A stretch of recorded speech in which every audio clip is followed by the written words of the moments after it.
कला TGT PGT के लिए महत्वपूर्ण परिभाषाओं का आज हम अध्ययन करेंगे। सबसे पहले परिभाषा रविन्द्रनाथ टैगोर की। रविन्द्रनाथ टैगोर ने कला को परिभाषित करते हुए लिखा है, कला में मनुष्य अपनी अभिव्यक्ति करता है। तो आइए हम लिखते पढ़ते चलते हैं, तो आप भी नोट करते चलेंगे। पहली परिभाषा हम लेते हैं रविन्द्रनाथ टैगोर की। रविन्द्रनाथ टैगोर ने कला को परिभाषित करते हुए लिखा है कि कला में मनुष्य अपनी अभिव्यक्ति करता है। कला में मनुष्य अपनी अभिव्यक्ति करता है, अपनी अभिव्यक्ति करता है। इसको आप नोट कर लें, बहुत ही महत्वपूर्ण परिभाषा है। कई बार टीजीटी के एग्जाम में पूछी भी गई है। बड़ी सरल परिभाषा लेकिन बहुत महत्वपूर्ण, गुरुवर रविन्द्रनाथ टैगोर जी द्वारा दी गई। कला में मनुष्य अपनी अभिव्यक्ति करता है। आइए दूसरी महत्वपूर्ण परिभाषा को हम लेते हैं। दूसरी महत्वपूर्ण परिभाषा प्लेटो की।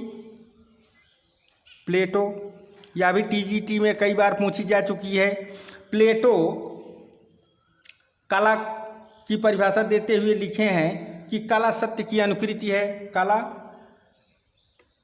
कला सत्य की अनुकृति है, अनुकृत है। उसके बाद तीसरी परिभाषा अरस्तु की।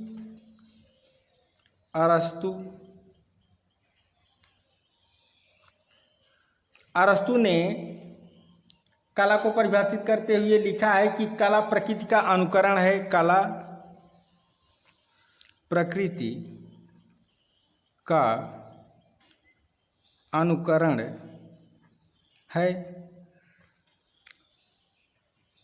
इसके बाद चौथी परिभाषा महात्मा गांधी, राष्ट्रपिता महात्मा गांधी की। गांधी जी ने कला को परिभाषित करते हुए लिखा है, कला आत्मा का ईश्वरीय संगीत है। अब इसके बाद पांचवी परिभाषा टर्नर महोदय की। टर्नर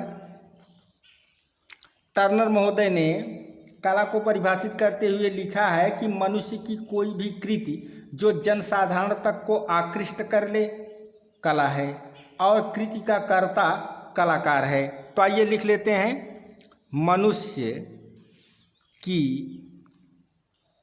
कोई भी कृति जो जनसाधारण तक को आकृष्ट कर ले कला है। और कृति का कर्ता कलाकार है, और कृति का कर्ता कलाकार है।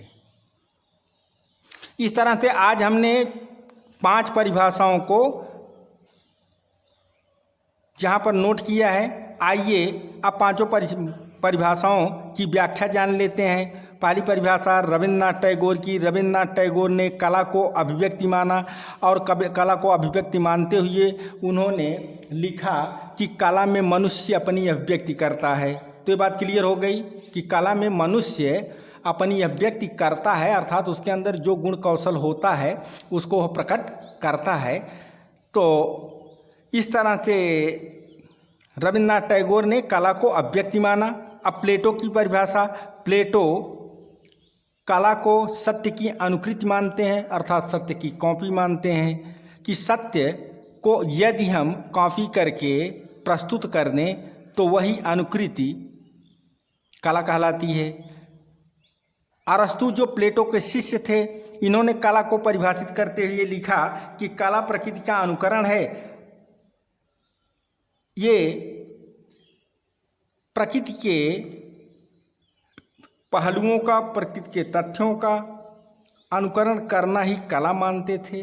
अर्थात प्रकृति में जो जैसा दिख रहा है उसको वैसा ही बनाने का प्रयत्न करना ही कला है। अर्थात उसका अनुकरण करना, उसकी नकल करना कला कहलाता है। ये अरस्तु महोदय का मानना था। तो ये तीनों परिभाषाएं टीजीटी पीजीटी में कई बार पूछी गई हैं। अब इसमें ध्यान देने की बात यह है कि प्लेटो कला को अनुकृत मानते हैं और अरस्तु कला को अनुकरण मानते हैं। अब अगली परिभाषा महात्मा गांधी जी की। महात्मा गांधी ने कहा कि कला आत्मा का ईश्वरी संगीत है। अर्थात महात्मा गांधी के अनुसार जब हमारी आत्मा ईश्वर में लीन होकर के ईश्वरी संगीत का गान करने लगती है तो हमें कलात्मकता भर जाती है, हम कलात्मकता से ओतप्रोत हो जाते हैं। तो हमारी आत्मा जब ईश्वर का संगीत गाती है तो वही कला है। ये सा महात्मा गांधी जी का मानना है। टर्नर महोदय ने बड़ी सामान्य परिभाषा बहुत ही महत्वपूर्ण ढंग से प्रस्तुत किया। उन्होंने कहा कि मनुष्य की कोई भी कृति जो जनसाधारण तक को आकृष्ट कर ले कला है और कृति का कर्ता कलाकार है। तो इन्होंने कहा कि मनुष्य की कोई भी कृति, मनुष्य का कोई भी कृति माने कार्य जो जनसाधारण माने आम आदमी को, सामान्य मनुष्य को अपनी ओर आकृष्ट माने आकर्षित कर ले, वह कला है और उसको करने वाला कलाकार कहलाता है। तो इस तरह से 5 परिभाषाओं को आज हम परीक्षा की दृष्टि से जो बहुत उपयोगी हैं, रविन्द्रनाथ टैगोर महोदय की परिभाषा पूछी जा चुकी है, प्लेटो की, अरस्तु की। प्लेटो और अरस्तु में अनुकृत और अनुकरण में बड़ा कन्फ्यूजन होता है और इसलिए हमको विशेष रूप से ध्यान देना है कि प्लेटो कला को अनुकृति और अरस्तु अनुकरण मानते हैं और इसी तरह का क्वेश्चन पूछा जाता है। महात्मा गांधी की परिभाषा आप याद रखेंगे। टर्नर महोदय की परिभाषा कि मनुष्य की कोई कृति जो जनसाधारण को अपनी ओर आकर्षित या आकृष्ट कर लेती है कला कहलाती है, करने वाला कलाकार कहलाता है। इस तरह से आज इन 5 परिभाषाओं को आप नोट कर लें। फिर अगली परिभाषाओं की श्रृंखला को प्रस्तुत करने के लिए अगला वीडियो बनाएंगे। तब तक के लिए धन्यवाद। लेकिन आप हमारे इस चैनल को यदि पहली बार देख रहे हो तो चैनल को सब्सक्राइब कर लें, साथ ही बेल आइकन प्रेस करके ऑल सेलेक्ट कर लें जिससे हमारे हर वीडियो का नोटिफिकेशन आपको मिलता रहे। और इस वीडियो को आप और लोगों तक शेयर करें जिससे कि हमारे कला टीजीटी पीजीटी के अभ्यर्थियों को इस परिभाषा तक पहुंचने का अवसर प्राप्त हो सके। तो आज के वीडियो में इतना। धन्यवाद। मिलते हैं अगले वीडियो में। तब तक के लिए जय हिंद, जय भारत।